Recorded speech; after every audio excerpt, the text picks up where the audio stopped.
today we're discussing our highs and lows from our New Zealand trip that we took in 2016 to 2017. So let's get on with that.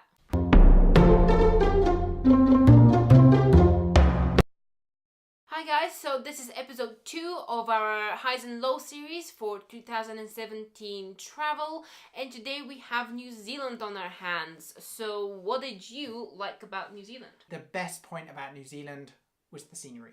I mean, everywhere that you looked, no matter really where you were or where we were in the country, there was always amazing scenery to be found. Like on the top of Auckland Hills, you could just see for miles around as we were driving through the country. It was very, very, very green. Like, and such a vivid green. And the air was so clean, like, literally, you'll get asthma from the cleanness. You know, it was really, really lovely. So definitely the clean air and the scenery. Oh, and the mountains. Yeah. Oh, and the mountains. Yeah. Mountains, snow, sea, beaches, everything.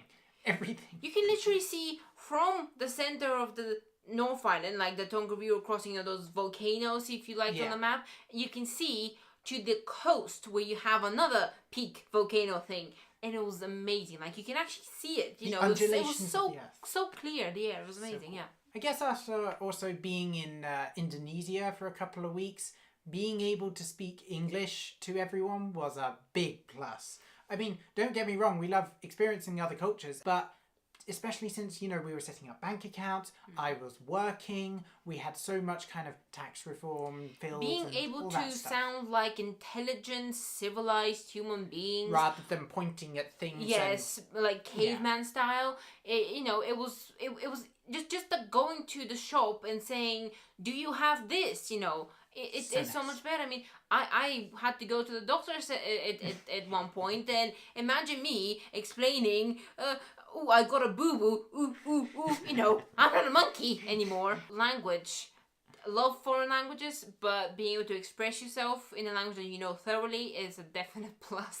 A big downside to New Zealand, although it is very isolated and it has beautiful scenery, is the fact that it's isolated, which means everything is expensive, aside from if you catch kiwis in the correct season, in which case they're really cheap. But, you know, food, everything they basically have to import, all of that, it just makes it really expensive to eat, really expensive to live, really expensive to travel around. And also, if you want to go anywhere aside from New Zealand, good luck getting flights for under about 100 New Zealand dollars. Yeah, and after, you know, we come from Europe, and Europe is like the king of budget airlines. Yeah, you know.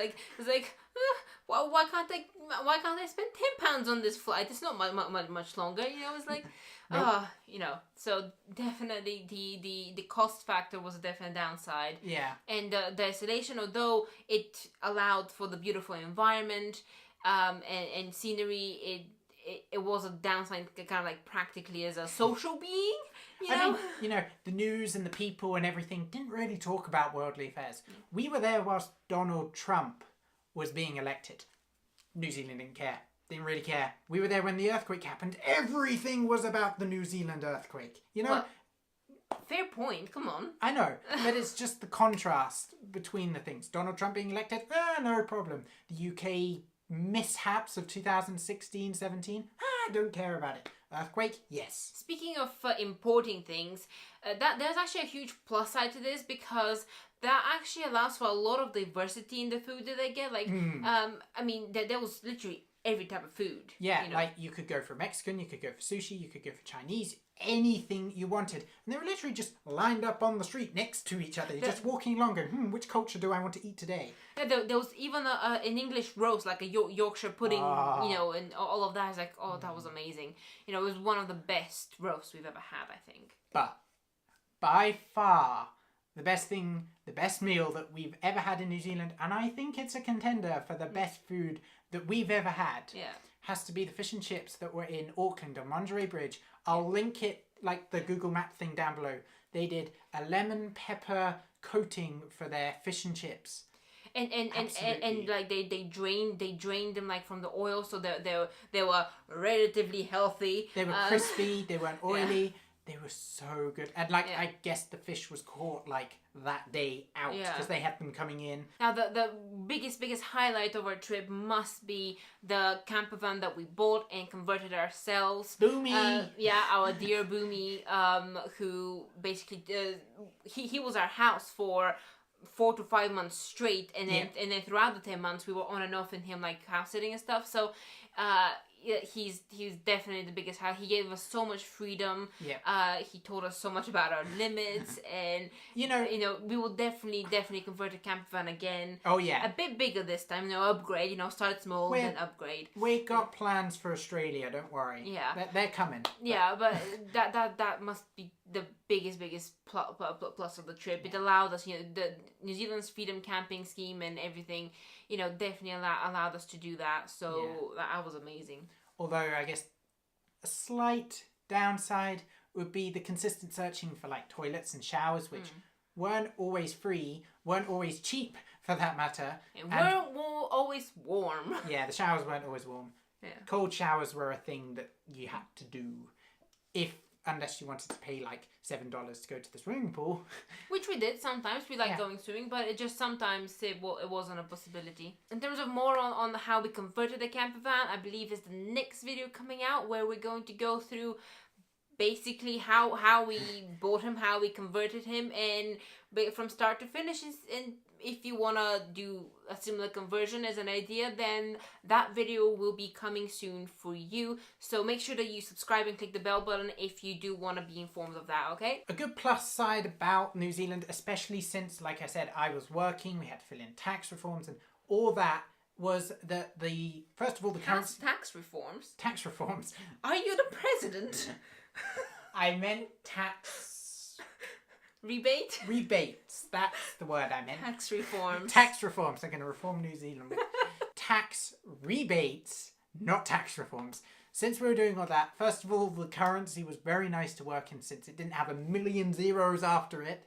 And secondly, we could use our credit cards, our debit cards. We set up a bank account there, so no transactional fees, no worrying about ATM withdrawal fees and all that. We didn't have to worry about that because we had New Zealand cards, so really nice. Yeah, so kind of the long-term stay there really allowed us to, basically immerse ourselves in the actual living factor, then not just the travel factor. So a definite plus. Really enjoyed that. And I guess the final point is that although New Zealand was really expensive, and although you could find free things to do, it did get a little bit tedious at times. You're consistently scrolling through Google, which things are free to do in this town, which things are cheap or free to do in this city.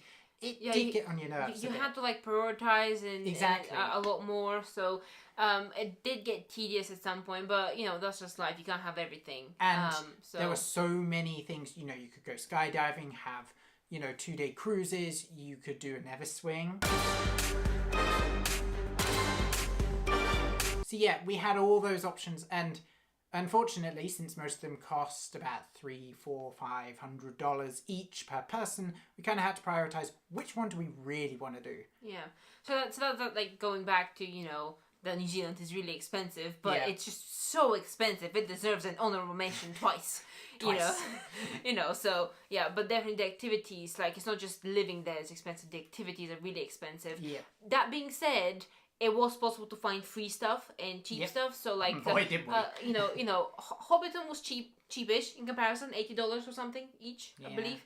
And then we did find an alternative to Glowworm Caves. It was a Glowworm Cave, but it was free and wild, and I very, very much enjoyed that. And that actually allowed us to meet more people. Going there, we were being idiots. We forgot our torches in the car. We were going to get them. Then we found people who had torches, and hence we tagged along. We followed them. Yeah. So yeah, it was really enjoyed kind of meeting people on the go. Right. So have you ever been in New Zealand? Or are you planning to go? If you have, then where did you go? And what was your favorite thing you did there? And what did you not like doing either? Let us know down in the comments below. Follow us on Facebook, Twitter, and Instagram. Give this video a thumbs up if you liked it. And don't forget to subscribe to see all our future videos coming out, more reviews and such. So we'll see you next time. Bye.